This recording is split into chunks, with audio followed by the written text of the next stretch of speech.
Today's going to be a bit of a random day. I don't know if that's the right phrase. I've got to run out now and put the car seat in Soph's car.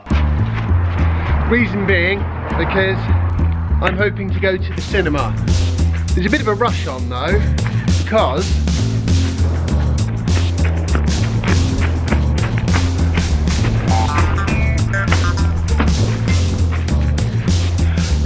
I'm hoping to go to a movie that has got one showing today.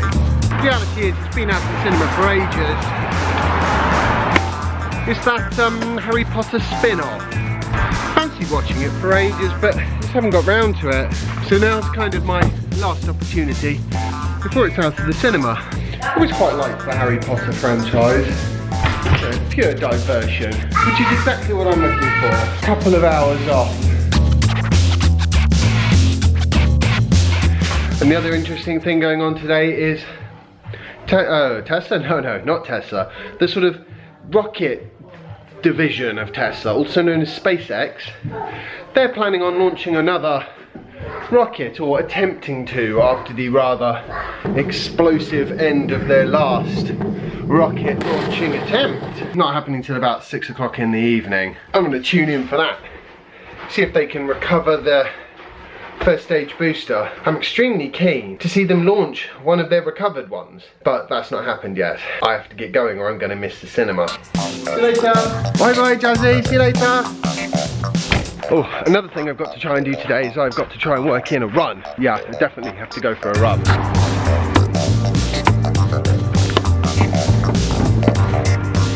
And I completely forgot to preheat it. That was dumb. Like, really, absolutely no regen, dumb. You'd think I'd have learned, wouldn't you? After 2.5 years of driving a Tesla, preheat the battery. Oh, apart from anything, if you preheat the car in general, you don't get a freezing steering wheel. Right. And we're off. Okay, let's go to the cinema. Haven't been to the cinema in ages. Can't find the time. I'm going to sort of basically talk about reliability, just sort of generally, as opposed to specifically with relation to Tesla. And that also ties in nicely with this SpaceX launch that's going to be happening later today. Because of course, rockets are one of the less reliable things that get an awful lot of attention in terms of trying to make them more reliable. They're also one of those things that it's actually not unreliable through designing issues or sort of general laziness or anything like that. They're just incredibly difficult to get right. Such totally finely tuned machines. That was actually a really good movie, I thought. Bit of light entertainment, fantastic. There's my car sticking out miles again. It's always easy to find the Teslas in a car park. Well, in England anyway. Wow, it's filthy as well. Ah, how did that happen? The thing with reliability is it can be really hard. It's tiny little things. The door handle on this car, for example, it's actually quite complex in a lot of ways. There's an awful lot of wires and switches and connectors, and the bit that failed on my door handle anyway was just one tiny bit of wire that's absolutely fine most of the time, but as it's used, it wears out. Now, some people will say with the benefit of hindsight, oh, that's obvious. It's always obvious with the benefit of hindsight though. That's where the saying hindsight is 20/20 comes from. The reality is there's just no alternative to good old-fashioned experience. And it's kind of the same thing with rockets, and it's that desire for reliability that actually holds back a lot of industries, including to some extent automotive industry, because what it means is people don't take any chances. They never really adjust anything or try and improve things. That's where Elon Musk has a massive advantage, because it doesn't seem to hold him back at all. Right, I'm going to head on home now and have some lunch, do some editing, and then watch a rocket hopefully take off. Time to crack on.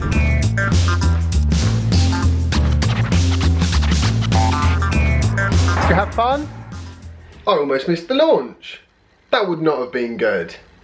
Time to find out how reliable these things really are. Seems like it was quite a difficult sort of fault to diagnose, this loading, unscheduled, rapid disassembly that they had last time. Something to do with a helium tank in the upper stage. Anyway, not long to wait now. Come on, successful launch. There's something really exciting about this. Let me turn this up. Lift off, about the time. Come on. Drop AVIRC and GNC. 2 plus 1 minute and 17 seconds into flight. You've heard the call out. Falcon 9 performance is nominal as we head downrange over the Pacific Ocean, flying south from the launch site at Vandenberg Air Force Base in California. Okay, looks like they're on their way. It's amazing how high and how quick these things go in just a matter of 2.5 minutes.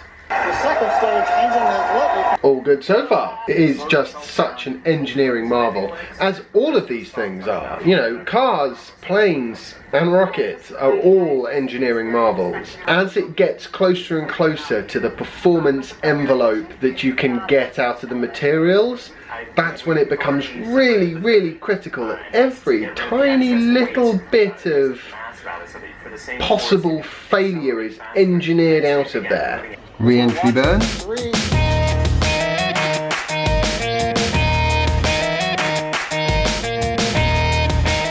Jesus. That looks terrifying.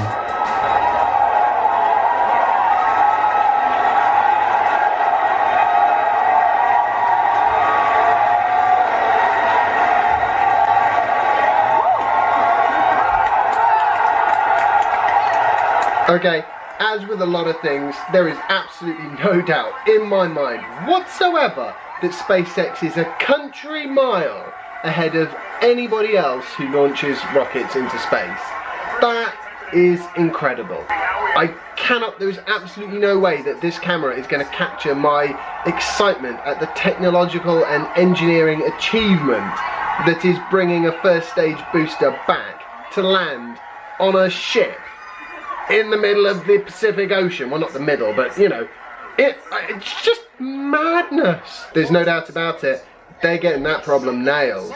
Now, if they can just turn those boosters around and get them back up into space, I think there's going to be quite a step change in space commercialization and the exploration of space. Because access, it's always been the big barrier. They seem to have got that bit quite a bit more reliable quite quickly, which shouldn't be a massive surprise because it's exactly the same thing that they're doing with Tesla and with autopilot. The reliability is coming, but you learn so much quicker if you do, which is one of the reasons why Tesla has always been a little bit, I'm just gonna jump straight in there, and it's a real learn to swim by swimming technique that Elon Musk seems to favour, and so far it seems to be the massively faster approach to making exciting futures a reality. And it kind of speaks to the process involved in making something reliable. You basically have to try it, see what doesn't work and what needs fixing, and then update and change it. Where that relates specifically to cars is because it's so capital intensive, being a car manufacturer, it's just not possible to build a car and then try it for a couple of years, because these things fail over significant time with a vehicle, because time is what makes a component critical. Whereas with something like a rocket, it's not so much time, because it's so close to the performance edge of what the materials and the design can handle anyway, that if it's going to break, it'll probably break in the first, few times that you try it. Whereas, for example, with the car door, it wasn't going to break until it had been pulled 2,000 times or something, which is difficult to replicate, because even if you do pull it 2,000 times, it doesn't have the same heating and cooling effect on the metal in the wire, the insulation, etc, etc. So in other words, what I'm trying to say is, I understand that they basically have to put things out sooner rather than later, and as an early adopter, you are going to wind up having to be the guinea pig when it comes to a vehicle, in a way that, well, I was going to say you don't have to be if you're a rocket customer, but actually that's not true. There are a few people out there who have satellites that were supposed to be in space, and instead they're in lots of little pieces. They probably do feel a little bit like guinea pigs too. But you know, these things happen, and it's part of what builds the future and the things that we take for granted now. Oh my word, did it happen with planes. It's an ongoing process with planes. One of the reasons why they're so reliable now is because to begin with, they were really not. It has been a long old day for me because it was quite difficult editing the video where my door handle got fixed.